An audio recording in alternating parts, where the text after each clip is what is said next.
the achievement, that's what makes me proud. I was so proud. That was a very surreal experience.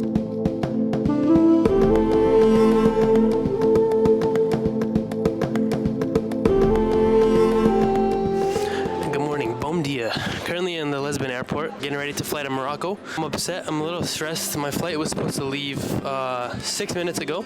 We're supposed to land into Casablanca at 4 p.m. and then I was supposed to catch a train to get into Rabat by like 6 p.m. Game starts at 7 today. We've been delayed an hour, so now we probably land at 30 minutes to clear customs. I need to find the bus. I might get there like right as the game is starting or like by halftime. But basically, we've already been jumping around country to country. I figured, hey, might as well go to another one. So we're gonna go to Africa. We're gonna try to talk to some people in Morocco about how they feel about this like magnificent run. The first like African team to make it to a semi-final in a World Cup. Super cool. And yes, we're gonna get ready to board, and I'll see you guys in Morocco, inshallah.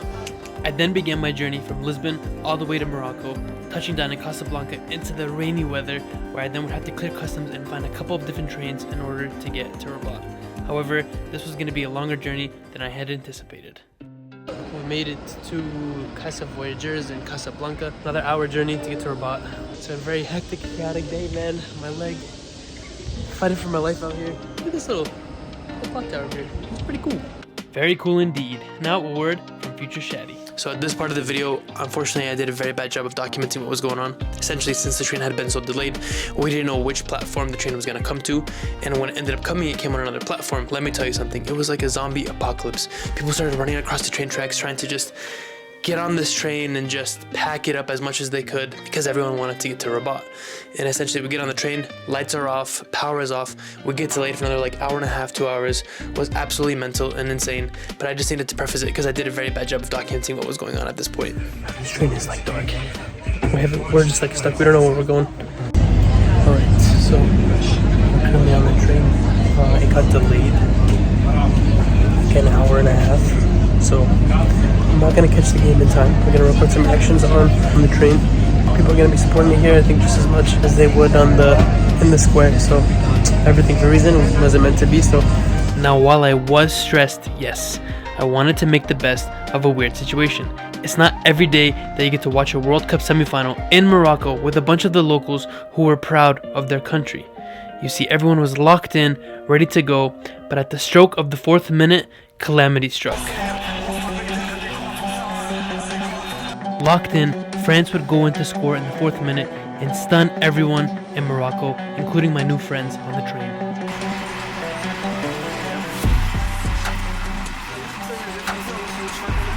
However, despite going down early, there was still happiness and a calmness that resonated within the train and various cabins. I wanted to go around with my camera at that point and document how others were consuming the game on their phones and on their tablets.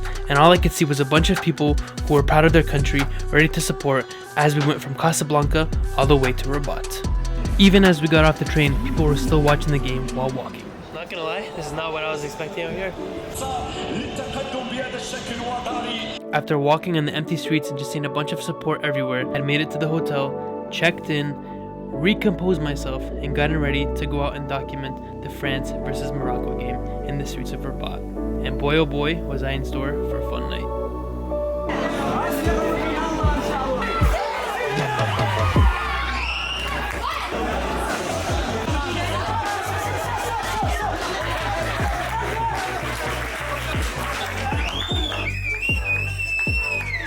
Everyone's just in the cafes watching right now. I thought there was going to be like a big screen and everyone just rallied around, so it's kind of interesting.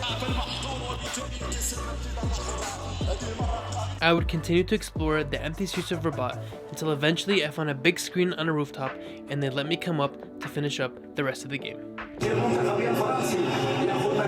At this point of the game, Morocco was still in it, showing signs of life, but at the 79th minute, France would go on to hit the dagger and win the game. Spirits had dropped a little bit, or so I thought, and the streets began to pick back up, where in the corner of my camera, I would notice flares and go out to explore.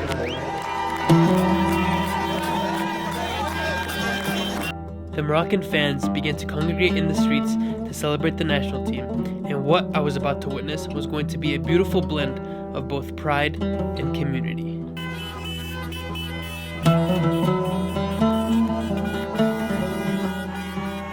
News outlets had come out to interview fans, myself included, as everyone rallied one last time for the national team. I hope you enjoyed the sights and sounds from this surreal night.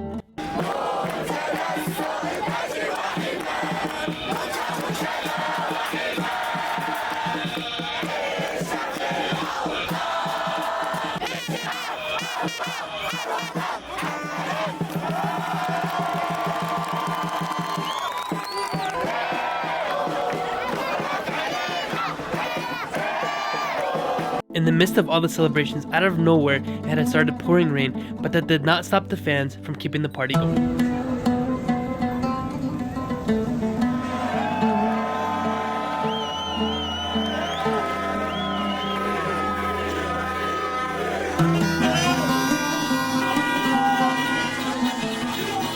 Imagine if they won, bro. This is mental.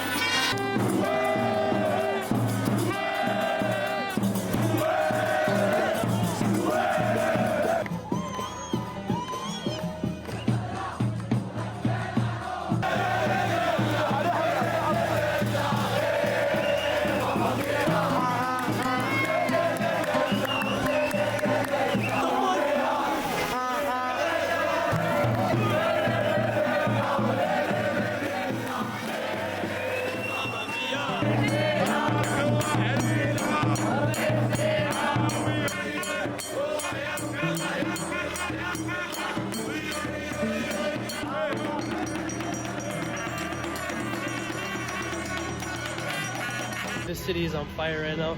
If they won, I don't know what would happen. I think it would have been even crazier, but if they lost, they're celebrating like it's a win. I'm guessing it's the pride that they're very happy. It started pouring rain and they didn't care. They kept going. It was a very fun atmosphere. They're like celebrating everywhere. This is surreal.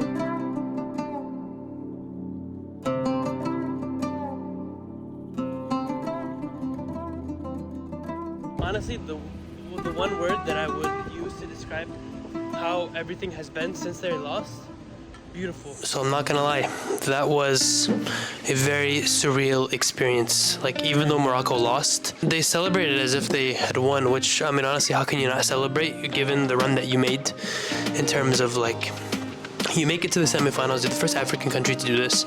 Obviously, you have a lot to celebrate. The people here were very proud. So it was really cool. Just like lots of cool footage. Like, I didn't know what was gonna happen when they lost. I had a feeling that they would celebrate because, like, in Lebanon, like, this is how they do it. Like, they celebrate. Like, this is crazy. So I figured, I was like, I have a feeling that there's gonna be some stuff that goes down. And lo and behold, they started setting off fireworks.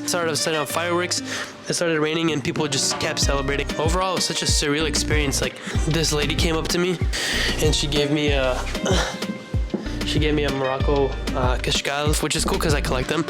And so I got a scarf, like, documented a lot of stuff. Reflecting on the day of how it started, flight was delayed. I somehow managed to make the train that I initially wanted to make. Get on the train gets delayed. I get here super late. In hindsight, everything happens for a reason, but in the moment I was so stressed, and I think for me I was like, yo, I just need to relax a little bit sometimes because I do get overwhelmed. And now that I look back at it, like, I wouldn't have met the people on the train that I met if it didn't happen.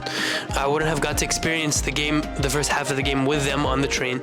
Then I get here, get to my hotel right around halftime, and then I like start walking around and just documenting different like cafes and whatnot, and people are just like proud of their country. And so I figured maybe if I got here earlier, who knows where I would have ended up. But honestly, curiosity just set me around. I saw a big screen on top of a hotel.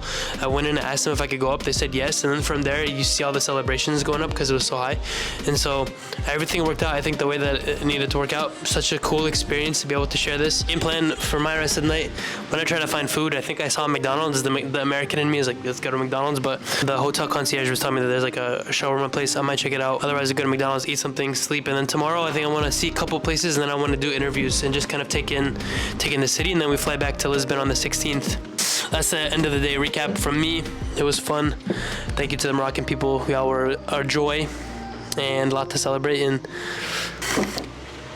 peace. All right, future SHADIII back once again. I didn't do the best job of recording the day after the game. The weather wasn't the very best. It's been raining all day. I haven't let that stop me from enjoying what Rabat has to offer. It was raining a lot, so I didn't know what I was going to be able to do. I did a quick Google search, looked up things to do in Rabat, Found that there was Hassan Tower, a couple parks, the bazaar.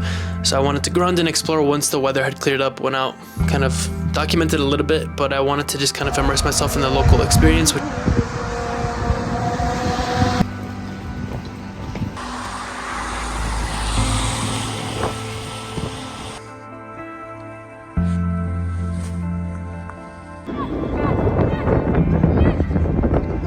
Which was really, really cool. But ideally the goal for this day was to go around, explore what Rabat had to offer, and then at the end of the night I wanted to go do interviews because I hadn't done interviews the night before. Dude, the vibes here yesterday were absolutely insane. And so I'm going to try to find like 3 or 4 more people and then call it an evening. I'm feeling under weather, my leg hurts, but you gotta do what you gotta do. Enjoy the interviews because they're fun. Hello, what is your name? My name is Mohammed Hamza. My name is Mohammed Amin. My name is Yasin. Hello, my friend. My name is Yunus. Well, I'm Max. I'm Kim. And where are you guys from? France. I'm from Morocco. من مدينة سلا. I'm from Morocco. I'm from Morocco. And have you been watching the World Cup? Yes, of course. Yeah, of course. It's a big show, and everybody, I think, he see the World Cup. Of course. Yes, we did. Yes, of course. Like all Moroccan people.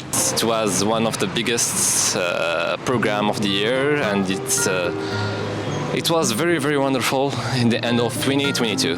Nice. And why do you watch the World Cup? Of course, to support my team, the Moroccan team. Because to me it's about soft power. Football is in our blood, you know, so we are always trying to support our team and so on. Just a way of like meeting and talking to people. Yeah, it's about uniting everything and everyone. How are you guys feeling after the win yesterday against Morocco? Very happy. Yeah, of course, because we are studying in a school where there is half Moroccan people, And half French. It's very cool. Amazing. And how does the World Cup make you feel? How did it make you feel? It's like the World Cup 4 years. We can see it. So it's like a dream for all people on the round. To be honest, it's my first time watching football. I never had a fan of football or watching before. My first match was between Morocco and Canada. And to be honest, it was very, very warmful. It was very lovely. I was literally shocked to what Morocco achieved. It was really, really a blessing. كل الناس كانت يعني تنتظر كأس العالم والربح. الحمد لله وصلنا لنصف النهائي. صح البارح ضد فرنسا ما ربحنا المباراة، بس شيء كبير لأنه أول مرة بالتاريخ راح تمر يعني فرقة عربية، دولة عربية اللي هي المغرب بهالمونديال نصف النهائي. And how has your experience been in Morocco while watching the World Cup? On a personal level, I love it. Like I love Morocco and Rabat especially.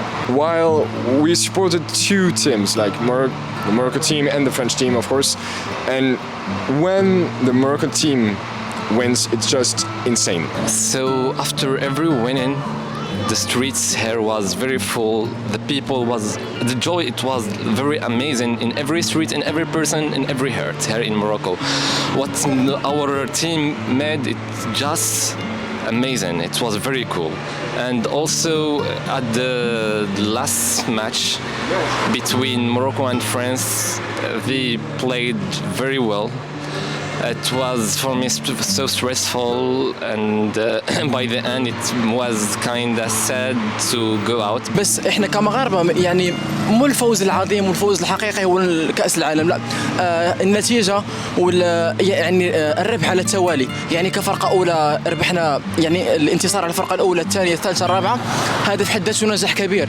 يعني انا بشكر كثير يعني المنتخب المغربي على يعني نتيجة جميلة ومجهود كبير، وسووا بوزيتيف انرجي وكل العالم كانت فرحانة. صح انه كاين في الناس البارح اللي الناس يعني ناس بكاو والناس فرحوا، بس مو يعني بكاء الخسارة، لا بالعكس بكاء النجاح، بكاء الفخر، لأنه مفتخرين كثير بالمنتخب المغربي. I'm so proud. We are on the semi-final.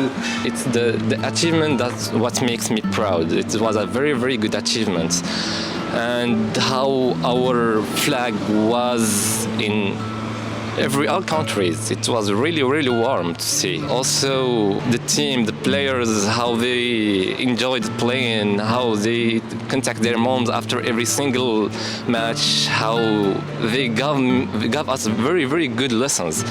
It was very amazing, to be honest. First time our team attend the semi-final, so I'm so proud of about for all the Moroccan team. يعني النجاح مو دائما الانسان لازم ينجح دائما لانه طعم النجاح في بعض الاحيان الخساره لانه مصدر النجاح دائما في الحياه في كل المجالات هو الخساره يعني الانسان لما ينجح اليوم يعني لازم لو لوندوما او الغد انه يخسر لانه الخساره يعني درس في حد ذاته راه درس الخساره مو النهايه مو يعني نهايه العالم لا شكرا لكل الناس وان شاء الله يكون خير وفرصه سعيده ان شاء الله. In the past, Morocco had been one of my favorite countries visited, and coming back, experiencing all I did, added another layer to this beautiful country. However, it was time to make my way back to Portugal to watch the final. How would this trip end? You'll have to come back for the last episode to see and find out.